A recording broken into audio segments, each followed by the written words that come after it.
Good morning, Mom. Whoa, sorry, hold on. Ouch.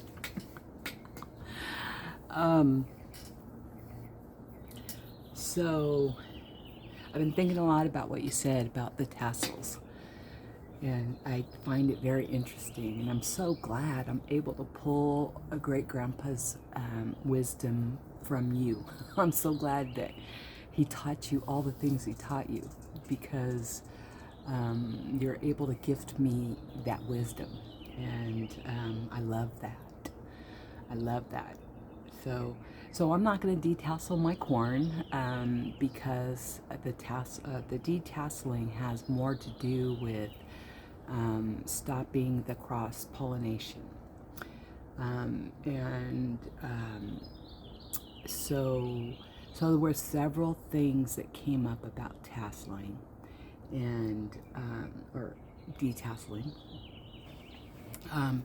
and really it's more for a rural setting where you may be growing more than one type of corn.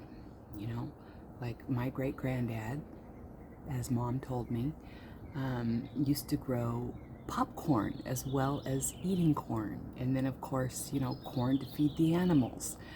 And so, you're talking at least 3, sometimes 4 varieties of corn. And corn will cross pollinate. And so, and it's one of the few things, well, no.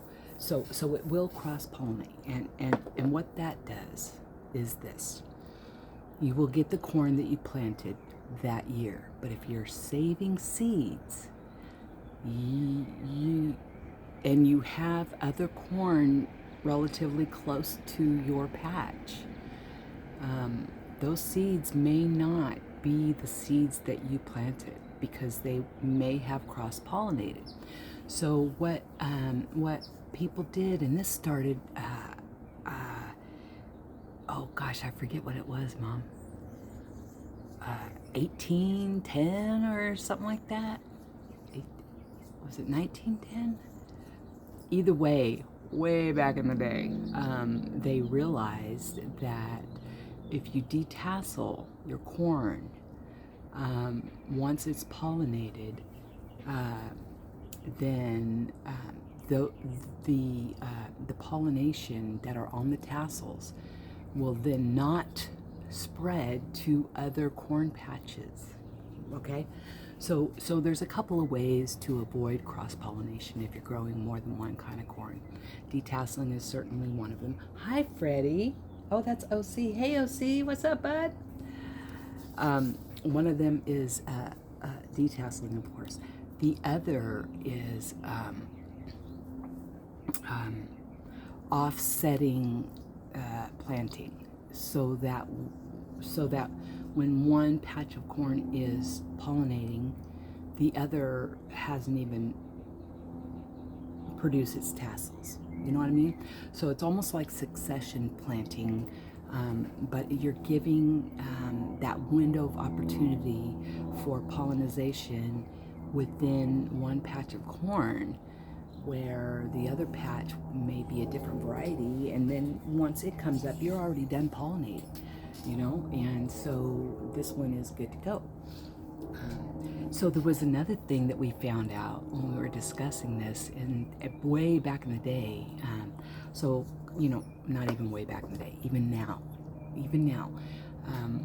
if you don't want to continually buy corn seed, you could conceivably, and of course you have to have an heirloom variety, because if you're planting a hybrid variety, you still can't plant those seeds, because there's no telling whether you're going to get the mother plant or the father plant.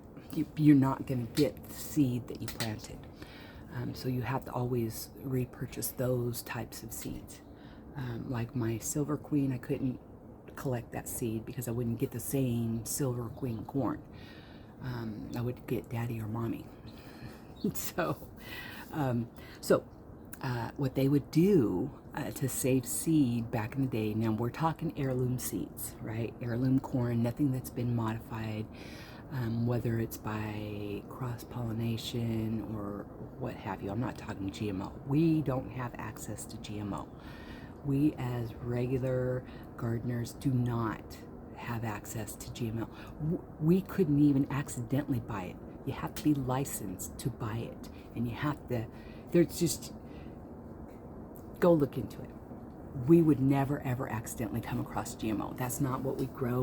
We don't have the authority to own those seeds. So so ours would either be heirloom or hybridized.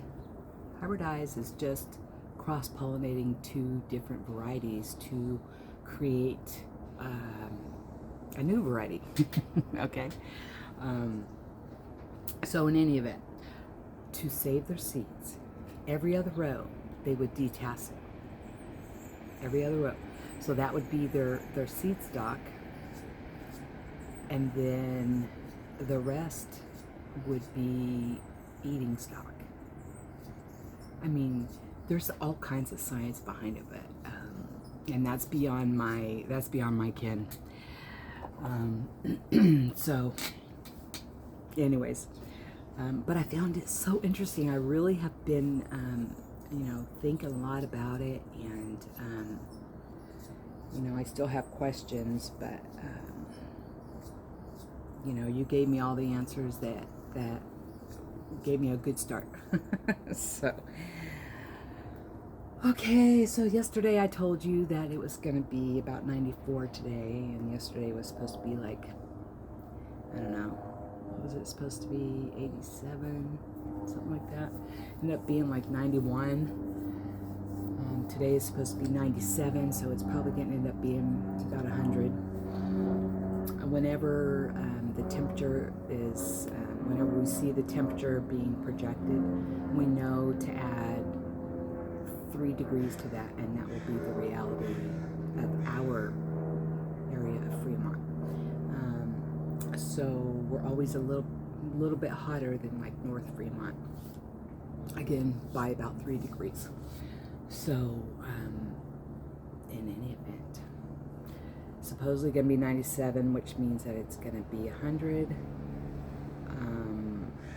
I'm kind of thinking I might just take all the living plants out of the greenhouse, because that's going to make it about it's going to be every bit of 110 or more in that greenhouse. So, I don't know. Anyways, but yeah, so I just got done watering everything. Watered the ginger. Oh, and I put some straw. Let me show you. I put some straw on the ginger, just to keep the moisture in check. And I don't know what I'm doing wrong here. Anyways, so that's it right there. And hi, Rose. Say hi to your grandma.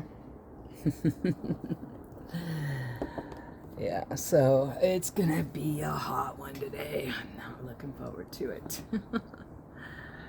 So I think I'm going to go ahead and run the drip again tonight to supplement the water. I'll tell you, the pumpkins just looked like they were going to just die yesterday.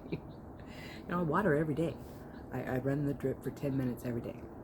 I just upped it. I used to do it 3 times a week. But as we get into the hotter parts of summer, and plus everything is fruiting now, so I want it to have enough water to produce juicy fruit. So I upped everything to basically every day. I water every day. So, but we're gonna have a 100-degree day today. So as soon as it cools down enough to cool down the distribution tube, then I'm gonna run the drip again. I'll tell you.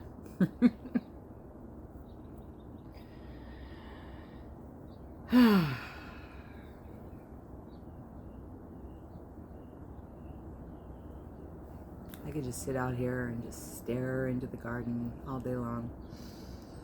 I really could. I might run a sprinkler just to kind of cool things down. Get everything on the patio super wet.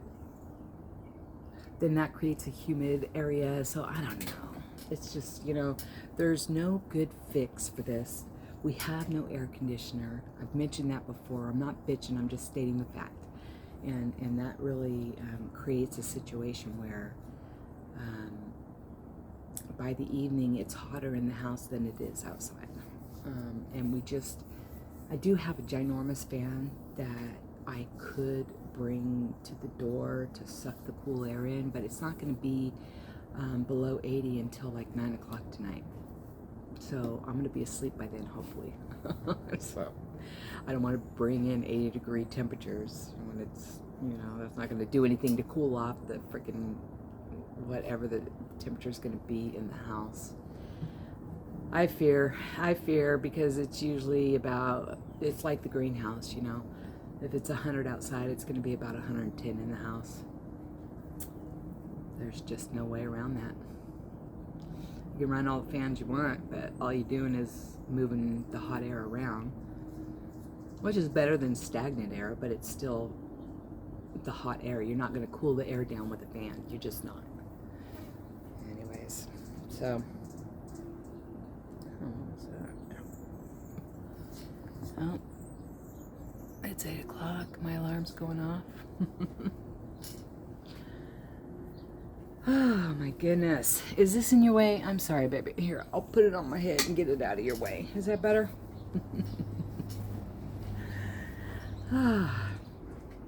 So, anyways, I just thought I'd pop on here and say good morning and thank you for giving me all that that history lesson on Great Grandpa's wisdom. And I know you miss him. I miss him too. You know, well, I just remember when we would go back to the farm, and he would just take us kids and show us the coolest things. You know, the big ants and just all the cool things. You know, and I know he was keeping us busy and keeping us out of everybody's hair, but he was also very gentle with us. And when I hear you tell me stories about you and him gardening and how he would put your bottle of water at some point in the corn and tell you you can have that water once you detassel to that point. Man, I wish I would have grown up with him. I really do. What a tremendous man to have in your life, right? So, anyways, all right, well, I think I'm going to get off here. I've probably rambled enough. I just wanted to say hi and tell you that I really, really, really appreciated talking about Great Grandpa and hearing all those wonderful stories. All right. Well, I hope you all enjoyed hearing about my great grandpa and the whole corn tassel thing. And if you're anywhere around where this heat wave is going to happen, just, man, keep hydrated, stay safe, and you know, do everything you can to stay as cool as you can. Okay? All right. Oh, before I go, let me show you what I just picked. I got uno, Weirdo Dos, King Papa, tres. So I might slice some of these up and pickle. Make some refrigerator pickles. Anyways, that's it. All right. Love you. Hope y'all have a wonderful day. Talk to you later. Bye.